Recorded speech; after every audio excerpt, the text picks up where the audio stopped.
The film begins with 93-year-old Thelma Post, who's struggling to navigate the internet as her grandson Danny tries to guide her. Widowed for 2 years since losing her beloved husband Teddy, Thelma finds comfort in these moments with Danny, but her feelings are bittersweet. While she cherishes their time together, she can't help but worry that Danny's overprotectivness toward her is holding him back from truly taking charge of his own life. Later, Thelma receives a call from an unfamiliar number. To her shock, the voice on the other end claims to be Teddy, telling her he's in jail after a car accident. Before she can fully process the news, Teddy says another person will call with instructions. Moments later, a second call from an unknown number comes through. This time, the caller demands $10,000, instructing Thelma to deliver it to a specific address if she wants to help Teddy get out of jail. Panicked, Thelma tries to reach Danny, but he doesn't answer. Desperate, she calls her daughter Gail, Danny's mother, but she is busy watching TV and does not hear the call ring. Thelma then calls Gail's husband Alan, but he also does not respond because he is busy with his co-workers. Feeling she has no choice, Thelma gathers the money and drops off the envelope at the post office. Shortly after, Gail finally returns the call. Horrified by Thelma's story, she quickly contacts Danny, who eventually picks up safe and sound. The family rushes to meet Thelma, and together they head to the post office, hoping to stop the package. Unfortunately, Thelma can't remember the address she sent it to, leaving them helpless. As the reality of the scam sinks in, the family rallies around Thelma, trying to offer comfort. But Thelma refuses to give up so easily. Determined to fix the situation, she begins calling her old friends for help, only to find that most have either passed away or moved on. After finally recovering the address where she sent the package, Thelma enlists Danny to drive her to a retirement home where her old friend Ben lives. Ben, who has been trying to reconnect with Thelma and make plans to see her, has been met with silence ever since Teddy's passing. Thelma had been avoiding him in her grief. At the retirement home, Ben is busy preparing for his role in a performance of Annie when Thelma arrives with her troubling news. Ben listens carefully and offers to help. Spotting his shiny new red scooter, Thelma impulsively asks to take it for a spin. However, instead of a quick ride, she seizes the opportunity to escape the retirement home, zipping off on the scooter. Alarmed, Ben grabs another resident's scooter and speeds after her. After a brief chase, Ben catches up and insists he won't let her go off on her own. The two make their escape together, just as Danny, who was waiting outside after Thelma promised she'd only be 30 minutes, enters the building. Realizing she's vanished, Danny frantically calls his parents for help. Thelma and Ben make a pit stop at the home of their senile friend Mona, hoping to retrieve a gun Thelma knows she keeps. While Ben keeps Mona distracted, Thelma sneaks upstairs to find it. They discover Mona in a fog of forgetfulness, unaware of their true intentions. Ben engages her in light conversation, while Thelma cautiously ascends the staircase, doing her best not to slip. She locates the gun, but a sudden encounter with a cockroach startles her, causing her to drop it, accidentally firing a shot. Luckily, Mona did not hear the gunshot due to her age. Quickly recovering, Thelma returns to Ben, bidding Mona a fond if hurried farewell. As they leave, the two reflect somberly on the sad state of Mona's life and how time has changed her.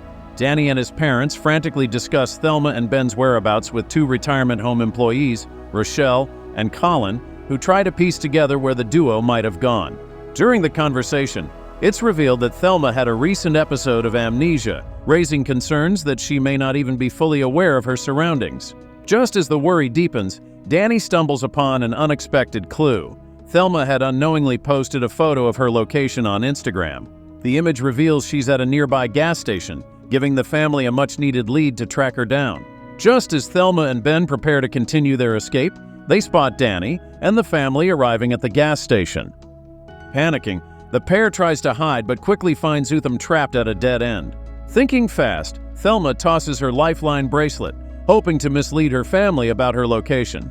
When Danny gets the false alert, the family chases the signal, giving Thelma and Ben a narrow chance to slip away. Meanwhile, Danny, frustrated by the situation, vents to his parents. He confesses that he feels like a screw-up, especially after his recent breakup with his girlfriend, Allie. Gail and Alan try to reassure him, reminding him that he's not a failure. Later, still feeling overwhelmed, Danny reaches out to Allie and opens up to her about his struggles and emotions. Thelma and Ben find themselves in a rough, run-down neighborhood, tensions running high. Their frustration boils over into an argument. with Ben accusing Thelma of pushing away the last few people who still care about her. As they argue, a passing driver runs over Ben's scooter, crushing it after they'd left it in the street. Feeling defeated, Ben decides to return to the retirement home, leaving Thelma to continue alone. While trekking through a field, Thelma stumbles and falls, unable to lift herself up. For a moment, she resigns to her fate, overwhelmed by exhaustion and sadness. Just when all seems lost, Ben reappears, refusing to abandon her. Together they get a ride, and with renewed determination, Ben hands over the address Thelma had been heading to, committed to helping her finish what she started. Thelma and Ben finally arrive at their destination, a UPS store. After locating the Pox box, they patiently wait for someone to open it. Soon, a young man named Michael shows up, retrieves the contents, and starts walking toward a nearby antique store. Thelma and Ben follow closely, with Ben waiting outside while Thelma prepares to secretly record a confession. Inside, Thelma boldly confronts Michael and his grandfather Harvey, the second caller in the scam. She demands her $10,000 back, but Harvey coldly informs her that the money has already been deposited into his account.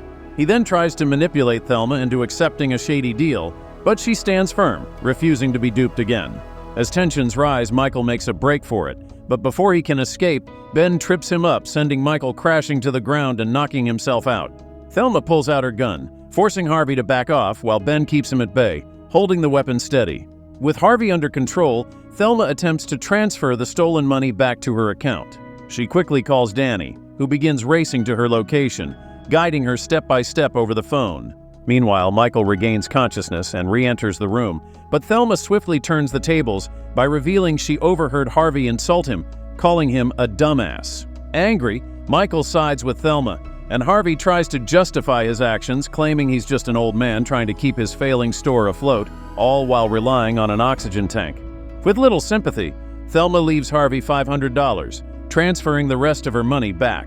To ensure he can't undo the transaction, she shoots his computer. In one final rebellious move, Thelma takes Harvey's cigarette and tosses it in the trash. Unbeknownst to her, the cigarette ignites a gas tank, causing a massive explosion as she makes a dramatic, badass exit. Moments later, Danny arrives to pick up Thelma and Ben, rushing them back to the safety of a warm embrace from Gail and Alan. The tension melts away as the family, reunited and relieved, gathers together to watch Ben's long-awaited show. In a poignant moment, Danny takes Thelma to visit Teddy's grave, where she lovingly lays down flowers. As they stand together, Thelma reassures Danny that she believes he will be just fine when she's no longer around, imparting a sense of peace and hope.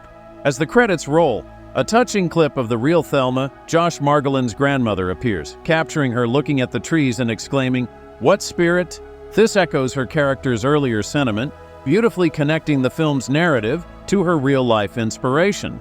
The film concludes with the heartfelt tribute for Thelma. Thanks for watching.